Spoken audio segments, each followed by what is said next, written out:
Hey everybody, it's Matt. This is the 10-Minute Bible Hour podcast. Do you remember in Gladiator, which I hadn't watched forever and ever and ever, but my kids are old enough now that I was like, all right, let's try it. I'll just fast forward the part where that lady gets cut in half by a chariot and we should be good. And it mostly worked out. The kids aren't too terribly scarred.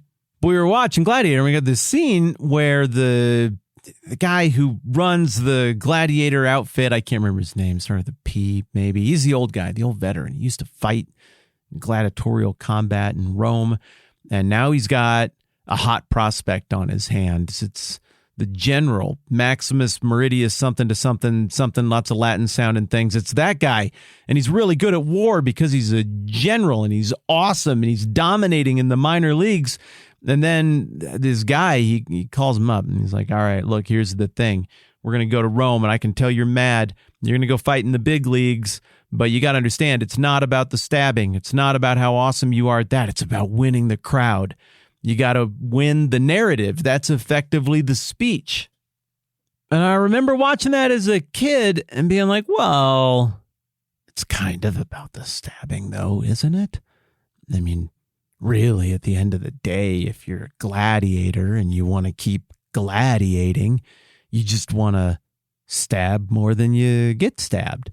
But then I watched it with the kids the other day and I was like, dang, that guy whose name I forget, but it starts with a P, he is making a ton of sense. Because in the interim between first time watching it and now, I have come to realize the power of narrative. And probably you have come to realize it too. I mean, if nothing else, the last 6 or 7 years of news has certainly proven to all of us the power of framing the pitch, framing the narrative. We've seen again and again, right? Some kind of news story happens, some incident occurs, and there's this calm before the storm where everybody's like, a thing happened, and it's consequential.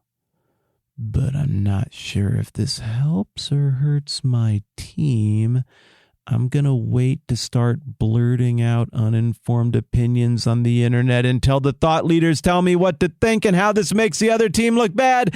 And now I know what the narrative is. And there's this race to figure out who can own the narrative. It doesn't matter what's true or not in this scenario. It's about what the guy from Gladiator said. It's about winning the crowd. It's about winning the opinion. It's about getting that momentum behind you, and that's a very world kingdom set of values. Well, in the book of Matthew, we've got two competing sets of values. We've got the world kingdom set of values, which is the one that you've learned along the way. It's the one that I suppose we all learn to embrace a little bit just to get by. It's the one that we cynically acknowledge is there, but what's anybody going to do about it? And we just put our heads down and get on with life. You got that world kingdom set of values when it comes to truth and power and controlling people and the point of life. And that's exemplified by the enemies of Jesus. Even though they're religious people, everybody was religious at this point. Even though they're religious people who are advocating world kingdom values under a thin veneer of vaguely theistic God-sounding stuff. And then you got Jesus with the kingdom values stuff. And we see him introduce these concepts in his first big recorded public appearance in the Sermon on the Mount, Matthew chapters 5 through 7. And then he chases that description of the values and the point of this very different kingdom with a whole bunch of living out and doing stuff and breaking the laws of time and space to demonstrate what this truer, greater, realer kingdom looks like. And so Jesus is kingdom guy, and the religious leaders, his enemies, are world kingdom guys.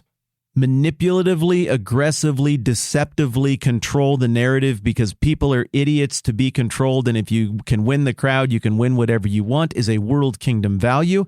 And here in Matthew 27, we're going to see that these very world kingdom savvy religious leaders are not entirely at peace with the Jesus thing, even though he has just been killed by professional executioners who have indeed verified that Jesus is dead. They're still strategizing here because they know the power of narrative, and they do not want some kind of narrative from beyond the grave to prop Jesus back up, religious weekend at Bernie's style.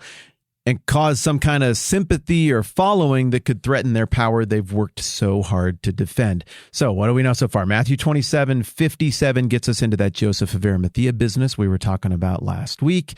He and Nicodemus, according to John, that doesn't come up in Matthew, they partner up to be like, all right, enough's enough. This is the moment where we got to kind of take our public stand. And we are throwing in with dead Jesus because we're betting he's coming back to life. Big, bold, dangerous move on their part, something where overwhelmingly you're going to lose that bet historically, but they see something in Jesus and they think it's legit. Joseph of Arimathea goes to Pilate, asks for the body. Pilate's like, yeah, whatever, fine, great, take it, maybe under the advisement of that centurion who was very changed by the whole execution affair. And it's like, Pilate, seriously, like man-to-man professional advice here. You do not want to mess with this anymore. Something is up with it. Maybe that's how that went down. I certainly came away with that impression after going and looking at the parallel accounts in other Gospels with you the other day. And then Pontius Pilate's like, fine, take the body. And so Joseph of Arimathea and Nicodemus, they take the body and they wrap him up in linen cloth and they put him in a new tomb that nobody's ever been in before that apparently belongs to Joseph of Arimathea. And all of this is witnessed by two witnesses who've been reliable and faithful and loyal the whole time, not witnesses who are manipulated or pressured through their own cowardice. These are very brave people, and that is verse 61. Mary Magdalene and the other Mary, they are present, and they're sitting there the whole time that all of this is taking place. They're watching the preparation of the body. They are there opposite of the tomb, watching like hawks. This is where we get into the contrast between the kingdom read on this narrative, on this moment, and the world kingdom read on this narrative, on this moment. The ladies, Joseph of Arimathea and Nicodemus, it's weird that it's people who, for the most part, haven't really come up throughout the narrative. No Peter, no John, even they're all off doing something different. Not even Matthew, who's writing the book and give an accounting of him being present for this.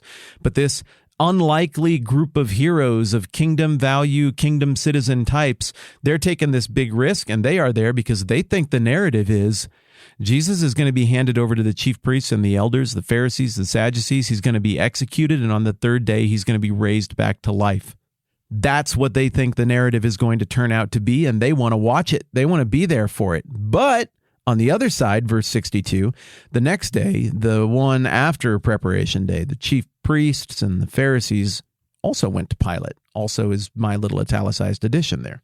I add that little italicized paraphrase also because I think Matthew is again trying to draw a contrast here. This is a technique he uses editorially throughout the book.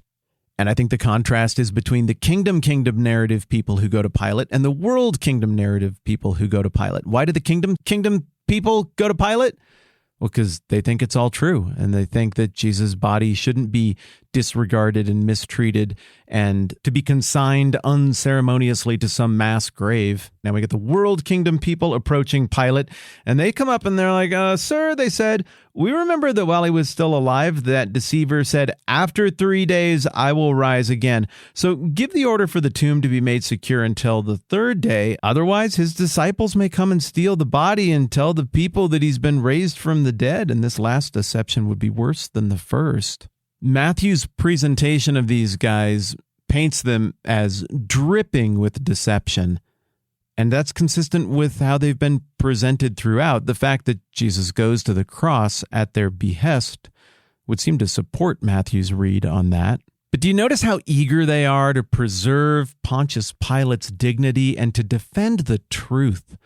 There's just been some lying going on around here, Pontius Pilate.